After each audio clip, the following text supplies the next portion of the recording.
Hello hello भाई, स्वागत है आपका आज के नए टॉपिक में। आज हम लोग पढ़ने जा रहे हैं एनवायरमेंटल लॉ का अगला टॉपिक, जो कि है एनजीटी के विभिन्न निर्णयों का अध्ययन करना। इससे पहले हम लोग एनजीटी के बारे में पढ़ा था, ठीक है, प्राधिकरण के बारे में, राष्ट्रीय जो अधिनियम प्राधिकरण जो भी था उसके बारे में हम लोग पढ़ा। तो उसके निर्णयों का अध्ययन करेंगे, फिर एनजीटी के कार्य एवं तरीकों का विश्लेषण करेंगे, एनजीटी की उपलब्धियों और चुनौतियों का मूल्यांकन करेंगे और एनजीटी को और अधिक प्रभावी बनाने के लिए सुझाव देंगे। ठीक है, तो ये एनजीटी के बारे में आज हम लोग का पूरा है, राष्ट्रीय हरित अधिकरण जो भी है एनजीटी, उसके बारे में आज बहुत अच्छे से पढ़ेंगे।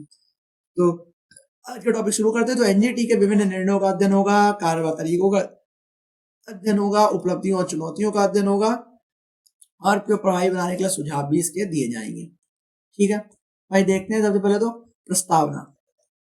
प्रस्तावना क्या करी, जो राष्ट्रीय हरित अधिकरण है यानी कि एनजीटी भारत में पर्यावरण संरक्षण के क्षेत्र में एक महत्वपूर्ण मील का पत्थर है। क्या है? राष्ट्रीय हरित अधिकरण एनजीटी भारत में पर्यावरण संरक्षण के क्षेत्र में एक महत्वपूर्ण मील का क्या है? पत्थर है। यह एक विशेष न्यायाधिकरण है जिसका गठन पर्यावरणीय मुद्दों से संबंधित मामलों के त्वरित निपटारे के लिए किया गया। इसका ये क्या है?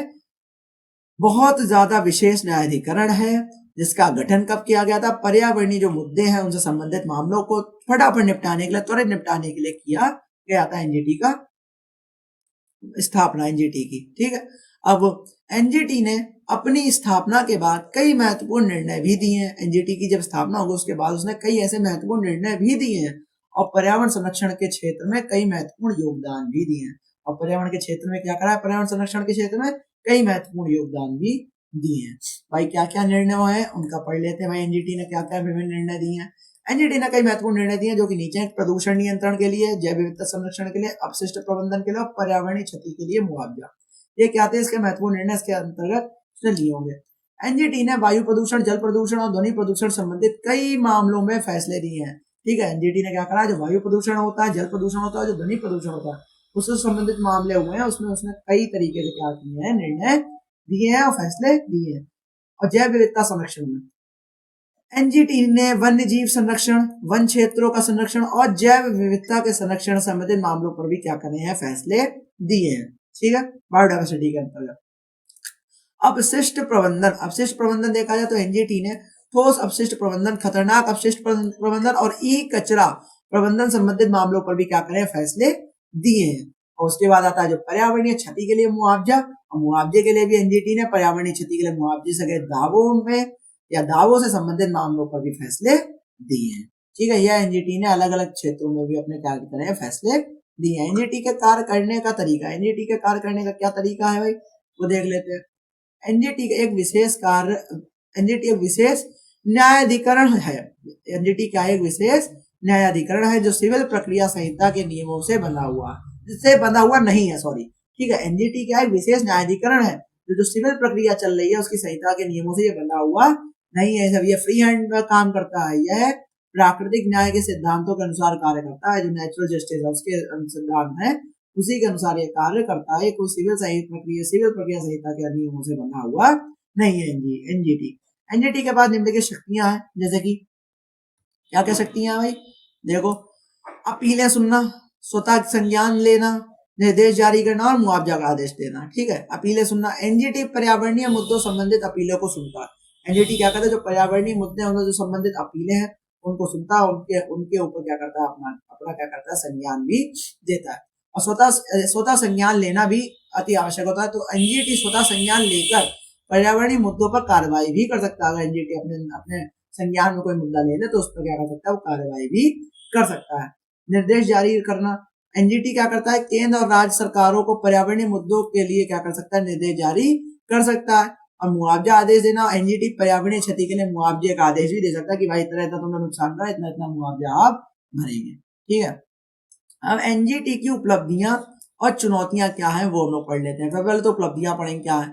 एनजीटी ने पर्यावरण संरक्षण के क्षेत्र में जागरूकता बढ़ाई है। एनजीटी ने क्या करा है? जो पर्यावरण क्षेत्र है या पर्यावरण संरक्षण का क्षेत्र है उसमें क्या करिए? जागरूकता बढ़ाई है, जागो ग्राहक जागो करा है। एनजीटी ने पर्यावरणीय मुद्दों से संबंधित मामलों का त्वरित निपटारा भी किया है। एनजीटी ने क्या करा है? साथ ही साथ जो पर्यावरणीय मुद्दे हैं उससे संबंधित मामले हैं उनको क्या करा है? त्वरित निपटारा उनका फटाफट किया है। एनजीटी ने पर्यावरण प्रदूषण को कम करने में महत्वपूर्ण भूमिका निभाई है। एनजीटी ने क्या करा? जो पर्यावरण प्रदूषण है, एनवायरमेंट जो पॉल्यूशन है उसमें क्या करा उसने, बहुत उसको कम करने के लिए क्या करा, बहुत महत्वपूर्ण भूमिका निभाई है। एनजीटी ने पर्यावरणीय क्षति के लिए मुआवजे का आदेश देकर प्रदूषकों को जवाबदेह बनाया। एनजीटी ने क्या करा, जो पर्यावरणीय क्षति है उसके लिए मुआवजे का आदेश देकर प्रदूषक जो होते हैं उनको क्या करा है, जवाबदेह बनाया है। अब चुनौतियां क्या क्या इसके अंतर्गत आती हैं, चुनौतियां भाई देख लेते हैं। चुनौतियां हैं, एनजीटी के पास पर्याप्त संसाधन ही नहीं है। एनजीटी के पास क्या है, पर्याप्त संसाधन ही नहीं है जिससे वो और बड़े लेवल पे कार्य को कर सके या पर्यावरण संरक्षण के लिए कदम उठा सके। एनजीटी के फैसलों का कार्यान्वयन हमेशा सुनिश्चित नहीं होता। एनजीटी के जो फैसले उनका जो कार्यान्वयन है उसके प्रति जो प्रोसेस होनी चाहिए वो हमेशा सुनिश्चित ही नहीं होता। ठीक है, एनजीटी के जो फैसलों के खिलाफ अपीलें की जाती है। एनजीटी ने कोई फैसला दिया उसके खिलाफ भाई हाई कोर्ट में, सुप्रीम कोर्ट में अपीलें चल रही है, ठीक है, अपीलें दे दी जाती है। और एनजीटी के पास पर्यावरणीय मुद्दों के सभी पहलुओं को संबोधित करने की क्षमता ही नहीं है।